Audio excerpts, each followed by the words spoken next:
coming in to mediate in difficult situations and achieve peace and achieve prosperity for our friends and neighbors. And again, I'm honored to be a part of the President's team on this. And again, we'll end with congratulations to the President for his leadership, and again to Prime Minister Netanyahu and Crown Prince Mohammed bin Zayed. Thank you very much. Start with Steve. Israel agreed to suspend its annexation plan on the West Bank.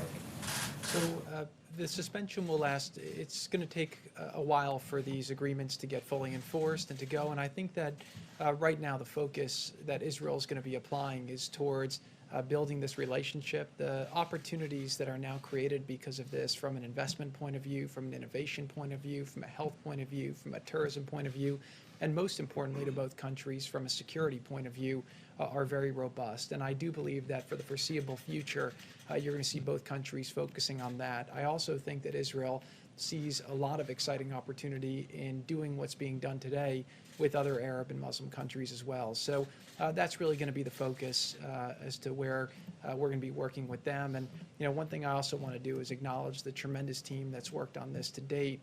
Obviously, Secretary Pompeo has been leading the efforts. The Vice President's been very supportive. And then obviously Avi Berkowitz and Brian Hook have been just tremendous along the way, both to get to today and also in the steps that will likely come forward. So. Thank you, Jared. This is already, you guys are touting this as a good step forward, but the Palestinian officials are already out criticizing it. If they aren't on board, how is this a good peace deal right now? Right. So, look, they have a fairly predictable response that we've seen time and time again to all types of things that help make their people's lives better. Let's just focus on the facts of what's happening, and let's focus on how to push things forward. We laid out a 180-page, very detailed plan that we got Israel to agree to negotiate on the basis of, that invests $50 billion into their economy, that allows them to double their GDP over 10 years, that can create 1 million new jobs, help their people have a much better standard of life. We also got Israel to agree to have them have self-determination, have a secure environment, and then in addition to that, figure out how to get the right land outcome where we can go forward. So, look, I think that a lot of people in the region are seeing that we can't wait for the Palestinian leadership to try and resolve this. Every country is going to do what's in their best interests, what's in the region's best interests, and we have big problems in the world, and we can't be stuck in the past. We have to be moving forward. Now, I will just say that a big part of what motivated the UAE to move forward at this time and take the risk that they're taking is the notion that they didn't want to see Israel take the provocative action of applying sovereignty to areas of the West Bank, which hopefully allows more space to the Palestinian leadership to come to the table and make a deal. So I don't know if it will happen tomorrow. I don't know if it will happen next month. I don't know if it will happen next year. But at some point, I always learned with deals that there's a thing called gravity. And right now you're in a situation where Israel has said that they're open to making peace. A lot of people in the region have supported the vision that the president laid out. One thing you've seen with the president, he's a deal-making president, right? And part of being a deal-maker is not always showing your cards. Again, we were able to hold this quiet until this morning when we announced it. The president's had a very robust strategy for the Middle East that we've been executing piece by piece, day by day. And we've seen things have been getting better, problems have been getting resolved. The president's been taking things off the table. Slaughtering sacred cows that were holding people back. And so if you kind of look at the snapshot today and you look back at the snapshot of where the president was when he started, you have a much different Middle East, and that's not by accident. So I believe over time we're going to continue to ask ourselves two questions with that conflict. Number one is, are we doing things that allow Israel to be more secure versus less secure for the Israeli people? That's America's strongest ally in the region. With this step, actually, UAE joins a very exclusive club and becomes, really one of America's closest allies in the region. And then number two is, are we taking steps that allow the Palestinian people to live a better life? And so, there's a lot of people who find historical traps where they can find excuses not to move forward. But President Trump is focused on creating a bright future, focused on progress and making people's lives better. So I will just say today that this is a big breakthrough. This is something that's public. We have a lot of things that are happening privately right now that are quite excited. And I do believe, again, that over the next years, if the president is able to keep going forward, you're going to see some historic changes in the region that will really make the world a much safer and better place. Thank you. Thank you, Jared. Appreciate it. Just actually want to ask you, Advisor O'Brien, you mentioned Anwar Sadat, and I'm just curious, do you see or envision sort of a Sadat, Reagan, Carter picture, a moment like that for the leaders?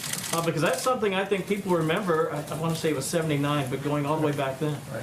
No, I think we will have a formal signing ceremony at the White House, and we'll have to see who comes from the various countries, but I would expect that Prime Minister Netanyahu will be here, and either the Crown Prince or one of the other princes would likely be here in Washington, and I think it'll be a great day, and really,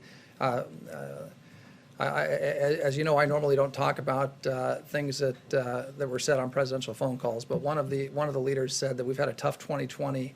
And this is like the best news of the year. It really is good news. It's a great news story for the American people, and it's been great to see how the press has reacted in a somewhat polarized time. I think this is one of those stories that everybody, regardless of your political stripes or on that sort of thing, everybody's excited about the fact that a Muslim Arab government is making peace with Israel.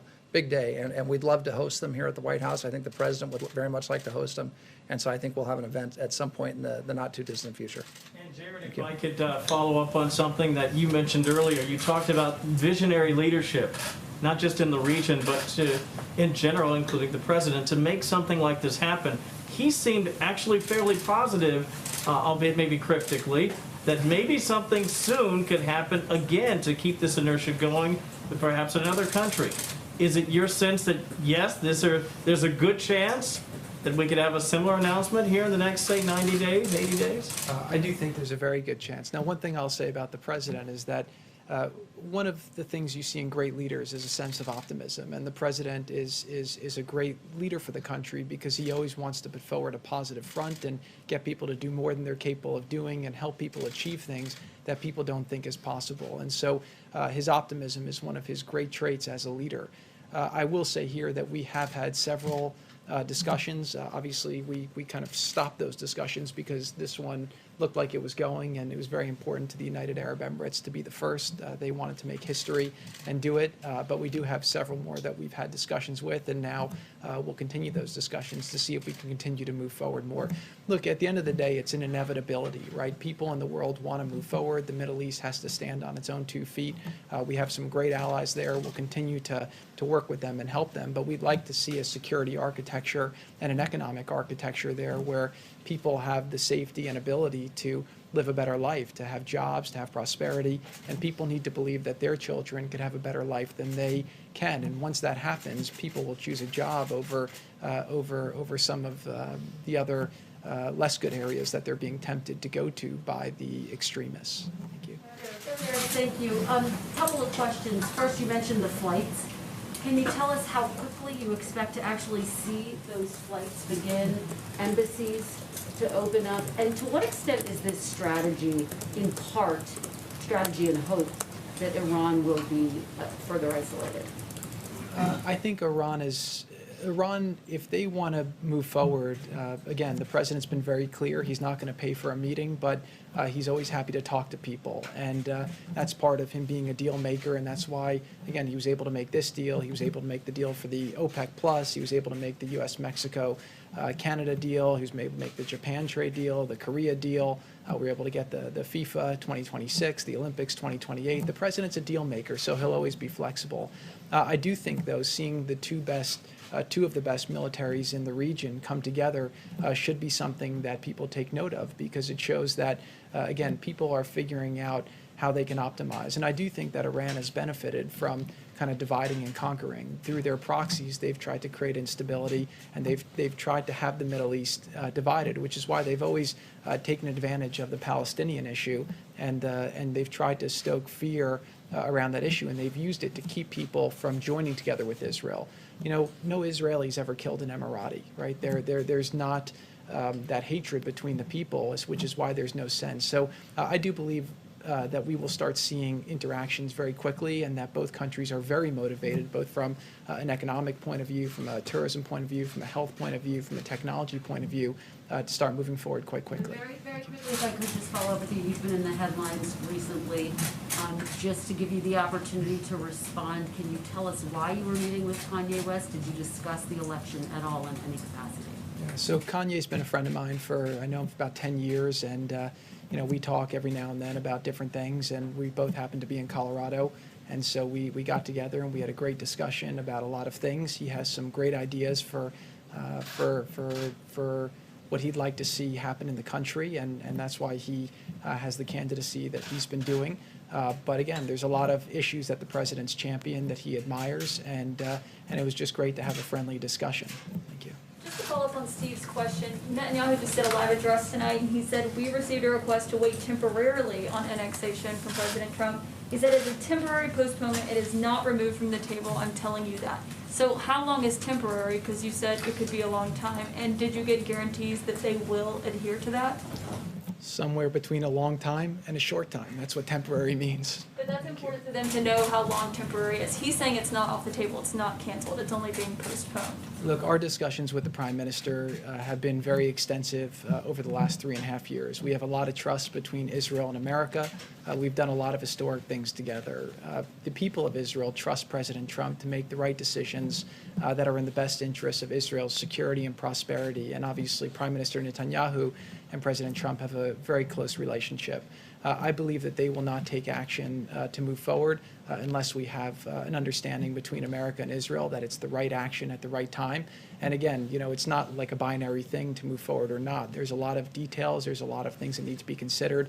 And we had a lot of those discussions over the coming months, and then obviously put those discussions on hold as this came about. So I imagine at some point in the future, this is something that will be discussed. But today's a great day. This is a big breakthrough. This is a game changer for Israel. It's a game changer for the Middle East, and it's a game changer for the world. So I think for the time being, people are going to focus on that and focus how to optimize from that tremendous opportunity.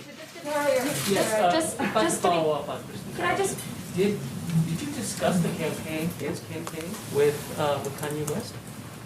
We had a general discussion more about policy. Jared, let me ask you about a different deal, one here in Washington. Democrats, Republicans are $2.5 trillion apart, it seems. From your view, do you believe it's possible right now of a phase 4 deal coming together?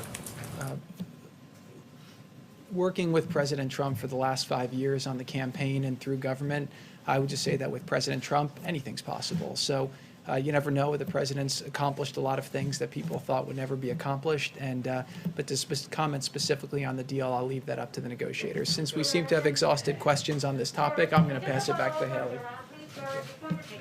Thank you. Earlier, this is part of the deal of isolating Iran. The administration recently revised a UN Security Council resolution to extend the arms embargo on Iran. It is now shorter. It's lost a lot of tough language on Iran, but still, there's still a danger of veto from Russia and China. So some observers are saying that the administration is risking losing face if you can't get support over this deal. Can you comment on that? Well, the first thing is we're always going to do the administration is always going to do the right thing, and President Trump is always going to do the right thing, whether it's losing face or there's a Russian veto or a Chinese veto. If the Chinese or the Russians veto the continuation of the arms embargo and want to start sending arms to Iran and destabilizing the region, that's on them, and that's not on us. So we're always going to take the position, the right position, and not worry about what the Russians or what the Chinese might do at the UN. If we did that, if we worried about that all the time, we'd get nothing done at the UN. We also have other tools that we'll use to deal with Iran to make sure that arms don't flow into Iran, that there's not further destabilization of the region. There are tools that we can use diplomatically, and there are other tools that we have. And nobody in the region wants to see Iran on the receiving end of a bunch of Russian MiGs or Chinese missiles or Chinese drones. The region's made that very clear. We've made that very clear. Israel's made that very clear. So I don't think that's in the interest of anyone in the world. It's not in the interest of global peace and security and prosperity. So we're going to continue to prosecute our case at the UN, and we're going to hope for the best. I hope the Russians and the Chinese do the right thing. They should do the right thing. And if they don't do the right thing, well, we've got backup steps that we'll take. Whether you also support the snapback option? Snapback's certainly one of the tools that we could use, and that's something we're looking at very closely. And look, what we're focused on right now is the vote to extend the arms embargo. We'd like a clean, roll over the arms embargo. We'd like to see our allies get behind it. We'd like to see the Russians and Chinese get behind it. I just can't imagine any leader anywhere in the world who thinks it's a good idea to put advanced armaments in the hands of the Ayatollah and his regime, especially in today's Middle East. I mean, that just makes zero sense whatsoever. So hopefully the countries at the UN, the Security Council, will do the right thing. They'll roll over the arms embargo and keep it in place. But if that doesn't happen, we'll take steps necessary, and one of those steps could be snapback. Thank you. Thank you very much to Senior Advisor Jared Kushner and Ambassador O'Brien. And I will take a few of your questions on other matters. Do you have any? Yes, Deborah. Oh, thank you, Kaylee.